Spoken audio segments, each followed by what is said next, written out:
नमस्कार आप सभी को। और एक बार मैं फिर से एक किताब के बारे में बात करने के लिए यहाँ आया हूँ। मुझे बहुत खुशी हो रही है। तो ये किताब मेरे लिए इसलिए भी खास है क्योंकि इस किताब की प्रतीक्षा मैंने पिछले लगभग 5 सालों से की है। और सामान्य तौर पर ऐसा होता है कि जब हम बहुत लंबी प्रतीक्षा करते हैं किसी भी चीज़ की तो उसका परिणाम कई बार सुखद नहीं होता है। लेकिन मुझे बहुत खुशी है कि इस किताब की प्रतीक्षा में जो भी मैंने समय अपना लगाया, जो भी मैंने इसकी प्रतीक्षा धैर्य के साथ की, मुझे उसका बहुत ही सुखद परिणाम मिला है। और ये मैं शब्दों में नहीं बता सकता हूँ कि इस किताब से मेरी जो भी उम्मीदें थी वो उम्मीदों से बहुत ज़्यादा मेरी पूरी हुई हैं। इस किताब का नाम है भोर का दिया और इसे लिखा है मेरे प्रिय कवि कुमार असीम वैभव जी ने। और मैं प्यार से असीम भैया बोलता हूँ इसलिए क्योंकि हम लोगों के बीच में बहुत सारी चीज़ें हैं जो सामान्य हैं, जो कॉमन हैं, और हम बहुत सारे ऐसे ख्याल हैं जो कॉमनली शेयर करते हैं। बहुत सारे थॉट हमारे मिलते हैं और बहुत सारी चीज़ें हैं। इसके इतर मुझे याद है 2021 के अंतिम दिनों में जब मेरी किताब आई थी तुम्हें अब लौट आना चाहिए, तो उसकी समीक्षा लिखी थी भैया ने।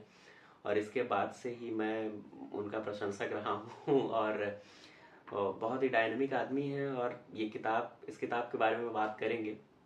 ये कविताओं का एक संग्रह है और इसमें बहुत ही सुंदर कविताएं हैं। सामान्य तौर पे ऐसी कविताएं जिन्हें लिखने का चलन लगभग लगभग खत्म हो रहा है, जिसमें समाज के हर उस हिस्से की बात होती है जो हाशिए पर चला गया है, या जिनमें जीवन के उन भावों की उन उन अनुभूतियों, स्वानुभूतियों, सहानुभूतियों की बात होती है जो सामान्य तौर पे हम लोग अपने जीवन में धीरे धीरे भूलते जा रहे हैं।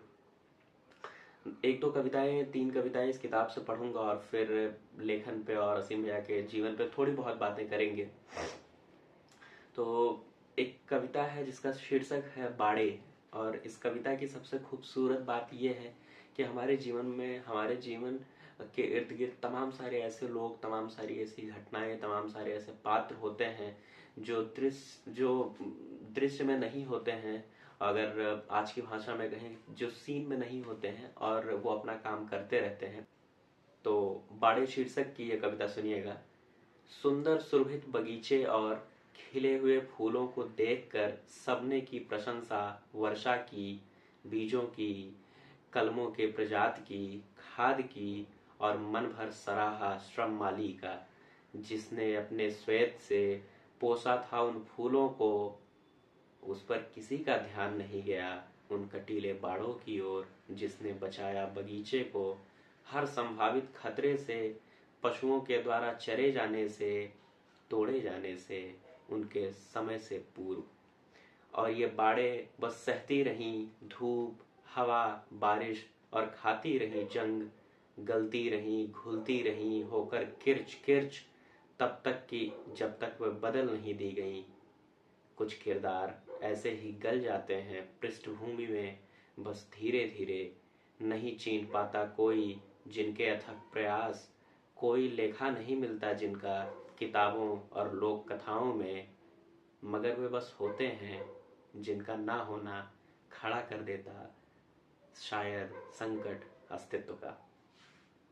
कितनी सुंदर बात है। बहुत सारे जीवन में ऐसे लोग हैं जिनको हमें समझ में ही नहीं आता है कि वो कितना बड़ा किरदार हमारे जीवन में निभा रहे हैं, और वो अचानक से हाशिए से गायब हो जाते हैं या हम उनकी कोई बात ही नहीं करते हैं।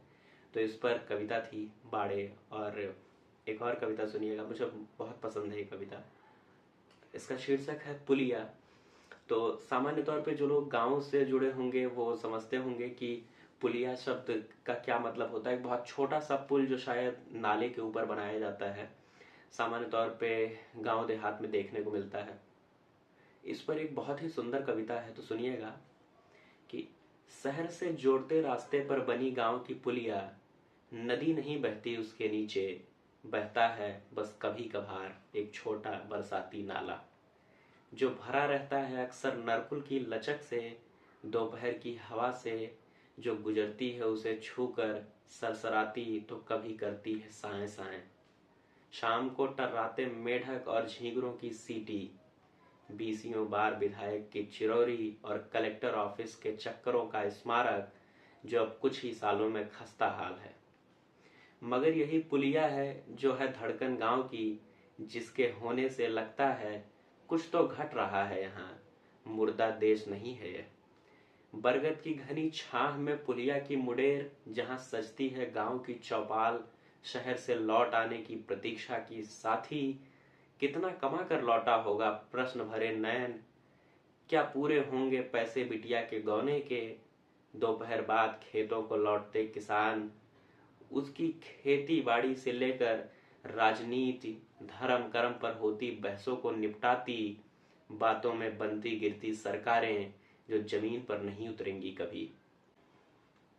सुरबग्घी के पैतरे जमाते निठल्ले बुढ़ों का अड्डा, रेहड़ चराते थक कर सुस्ताते सांवरे सलोने गंवार लड़कों की ठौर, जिनका सारा जीवन यूं ही बीत जाएगा शाम को कंचे गिल्ली डंडों की गूंज के बीच।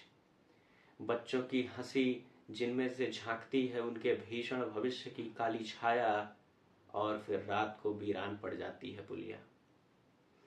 कोने की चाय की थड़ी और उसमें जलती ढिबरी, जिसकी रोशनी में दूर से नजर आती दरकती हुई ईंटों की दो दीवारें, जिसे देखकर मन में अक्सर चलने लगता है, पढ़ा था मैंने जो कहा था मैकाइवर ने वर्षों पहले, समाज सामाजिक संबंधों का ताना बाना है, इसी ताने बाने पर बुने जाते गांव की चादर है ये, सिर्फ पुलिया नहीं, ये मेरे लिए पूरा का पूरा समाज शास्त्र है।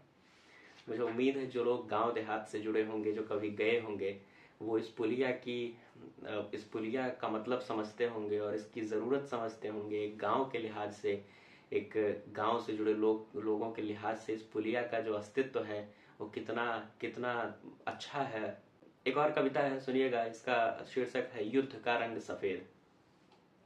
मुझे हमेशा लगता था कि युद्ध का रंग लाल होता है, पर अब लगता है नहीं, शायद युद्ध का रंग लाल नहीं बल्कि होता है सफेद।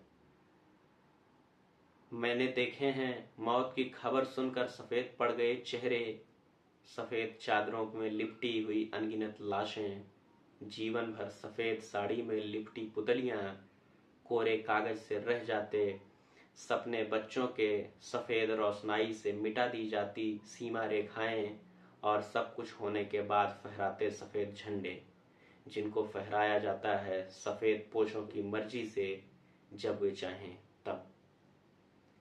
मगर तब भी रह जाती हैं बर्फ सी सफेद तमाम आंखें, जिन्हें पता नहीं कि सवाल किससे पूछा जाए, युद्ध शुरू करने वालों से या जिसने खत्म कर दिया बिना किसी परिणित के। तो ये किताब है भोर का दिया, और मैंने बताया इसे लिखा है सिंह भैया ने।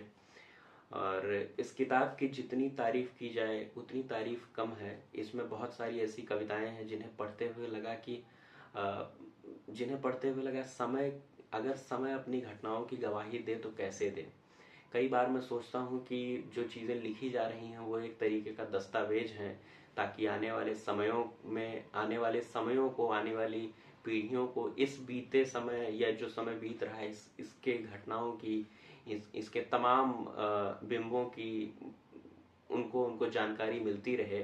तो ये किताब एक तरीके का दस्तावेज है। मैं तमाम बार हमेशा कहता रहता हूँ कि जो किताबें होती हैं वो अपने समय की घटनाओं का दस्तावेज हैं, और इसी क्रम में ये किताब भोर का दिया ये इस समय की सबसे ज़रूरी किताब है, और इसे हर ज़रूरी काम की तरह ही पढ़ा जाना चाहिए। किताब प्रकाशित की है पंक्ति प्रकाशन ने, और ये आपको अमेज़ॉन, फ्लिपकार्ट और पंक्ति बाजार और तमाम सारी जगहों पे मिल जाएगी।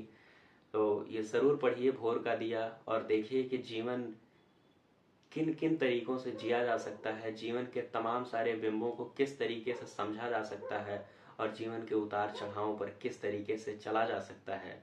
इन सब को समझने के लिए, जानने के लिए ये किताब बहुत ही ज़रूरी है। तो जैसा मैंने पहले ही कहा, एक ज़रूरी काम की जैसे इस किताब को पढ़नी चाहिए। किताब का नाम है भोर का दिया।